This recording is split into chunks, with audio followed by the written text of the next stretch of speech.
आइए आज एक ऐसे दस्तावेज को डिकोड करते हैं जो सिर्फ एक नीरस कानूनी किताब बिल्कुल नहीं है, बल्कि ये एक विशाल और विविधताओं से भरे राष्ट्र को चलाने वाला एक शानदार ब्लूप्रिंट है। जी हाँ, हम बात कर रहे हैं भारतीय संविधान की। इसके 22 भाग और 1 से लेकर 395 तक के मूल अनुच्छेद किसी भी राष्ट्र के निर्माण की सबसे दिलचस्प कहानी बयां करते हैं। इस एक्सप्लेनर में आपका स्वागत है। अब सबसे बड़ा सवाल जो ज़हन में आता है, इतनी भाषाएं, इतने धर्म, इतनी अलग-अलग संस्कृतियां, लाखों करोड़ों की आबादी वाले इस महादेश को आखिर एक सिंगल रूल बुक के जरिए कैसे पिरोया जाता है? इस सवाल का जवाब उसी शानदार ढांचे में छुपा है जिसे हमारे संविधान निर्माताओं ने बहुत ही बारीकी और सोच समझकर तैयार किया था। आज के इस विश्लेषण का एजेंडा बहुत ही साफ है। हम इस विशाल दस्तावेज को 4 मुख्य हिस्सों में समझेंगे। पहला, नींव। दूसरा, आत्मा और अंतरात्मा। तीसरा, राज्य का इंजन। और चौथा, अंतिम मुहर। तो चलिए शुरू करते हैं। भारत का ये भव्य डिजाइन हवा में नहीं बन गया था। संविधान निर्माताओं ने पूरी दुनिया के बेस्ट लोकतांत्रिक मॉडल्स का गहराई से अध्ययन किया। अमेरिका से लेकर ब्रिटेन, रूस और जर्मनी तक, जहां से भी सबसे मजबूत और प्रासंगिक कानून मिले, उन्हें बिल्कुल भारतीय संदर्भ में ढालकर एक बेहद मजबूत फ्रेमवर्क तैयार किया गया। और दिलचस्प बात यह है कि ये सिर्फ पन्नों पर छपे शब्दों का जाल नहीं है। शांति निकेतन के नंदलाल बोस और उनके साथी कलाकारों ने इसके 22 भागों को अपनी कला से पूरी तरह जीवंत कर दिया। मूल संविधान के हर भाग की शुरुआत में भगवान राम और महाभारत के प्रसंगों जैसे सांस्कृतिक चित्र हैं। ये चीज़ इसे सिर्फ एक कानूनी किताब नहीं, बल्कि हमारी जड़ों से जुड़ा एक लिविंग डॉक्यूमेंट यानी जीवन दस्तावेज बनाती है। तो आते हैं हमारे पहले खंड पर, नींव, भूमि और उसके लोगों को परिभाषित करना। जाहिर है, किसी भी देश को चलाने के लिए सबसे पहले उसकी जमीन और उसके लोगों की पहचान तय करनी होती है। शुरुआत करते हैं अनुच्छेद 1 से। और ये नंबर 1 महज कोई संख्या नहीं है, ये पूरे राष्ट्र की स्थायी पहचान का सबसे पहला अक्षर है। अनुच्छेद 1 सीधे और बहुत ही स्पष्ट शब्दों में घोषणा करता है, भारत अर्थात इंडिया राज्यों का संघ होगा। ये एक लाइन इस बात को मजबूती से स्थापित करती है कि ये देश अलग अलग राज्यों को मिलाकर बना एक ऐसा संघ है जिसे कभी तोड़ा या अलग नहीं किया जा सकता। एक तरह से ये राष्ट्र की अखंडता का सबसे बड़ा और पक्का प्रमाण है। अब संघ के स्थायी होने का मतलब ये बिल्कुल नहीं है कि अंदरूनी व्यवस्था नहीं बदल सकती। यही काम आता है अनुच्छेद 3। ये इस रूल बुक का वो फ्लेक्सिबल हिस्सा है जो संसद को देश के नक्शे को नया आकार देने की शक्ति देता है। चाहे नए राज्य बनाना हो, राज्यों का एरिया बदलना हो, सीमाएं बदलनी हो या उनका नाम बदलना हो, ये सब अनुच्छेद 3 के तहत बड़ी ही आसानी से किया जा सकता है। ये सच में एक बहुत ही व्यावहारिक अप्रोच है।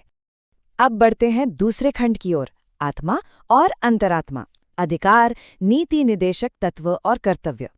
ये हिस्सा राज्य और नागरिकों के बीच के रिश्ते की असली नींव रखता है।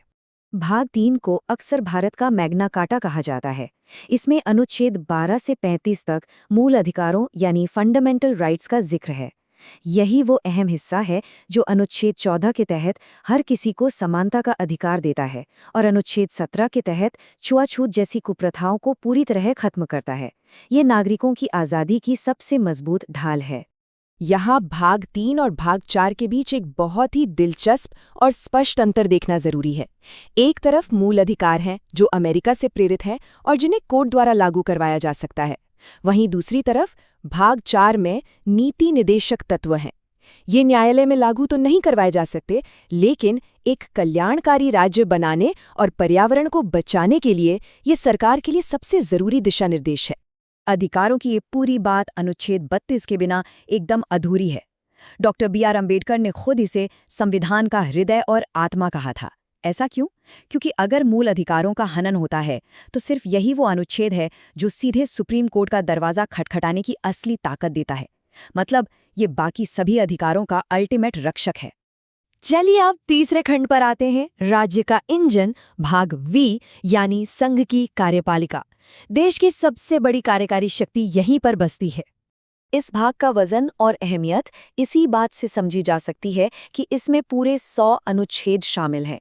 जी हाँ, अनुच्छेद 52 से लेकर 151 तक। ये पूरा हिस्सा राष्ट्रीय सरकार के काम करने के तरीके, उसकी शक्तियों और सीमाओं को बहुत ही बारीकी से समझाता है। और इस विशाल इंजन की शुरुआत होती है अनुच्छेद 52 से। देखने में ये एक बहुत ही छोटा सा लेकिन बेहद पावरफुल अनुच्छेद है, जो साफ कहता है कि भारत का एक राष्ट्रपति होगा। ये देश के सबसे ऊंचे कार्यकारी पद को स्थापित करता है, जिसके नाम पर संघ के सारे बड़े फैसले लिए जाते हैं। हमारा संविधान कितनी शानदार कुशलता से काम करता है, इसका एक बेहतरीन उदाहरण है अनुच्छेद 63 और 64। अनुच्छेद 63 उपराष्ट्रपति का पद बनाता है और ठीक इसके साथ अनुच्छेद 64 एक बहुत ही स्मार्ट व्यवस्था लागू करता है। ये उपराष्ट्रपति को ही राज्यसभा का पदेन सभापति बना देता है। मतलब एक ही व्यक्ति, लेकिन दोहरी और बेहद महत्वपूर्ण संवैधानिक जिम्मेदारियां। अब बात करते हैं कानून बनाने की। भारत की संसद आखिर काम कैसे करती है? अनुच्छेद 79 एकदम स्पष्ट करता है कि भारत की संसद के 3 मुख्य स्तंभ होंगे: राष्ट्रपति, राज्यसभा यानी हमारा उच्च सदन, और लोकसभा यानी निम्न सदन। इन तीनों के मिले बिना संसद का कोई भी स्ट्रक्चर पूरा ही नहीं हो सकता। और अब हम आ गए हैं अपने आखिरी खंड पर, अंतिम मुहर, अनुच्छेद 395 और सच्ची स्वतंत्रता। इस विशाल ब्लूप्रिंट को कैसे फाइनल किया गया, ये अपने आप में काफी ऐतिहासिक है।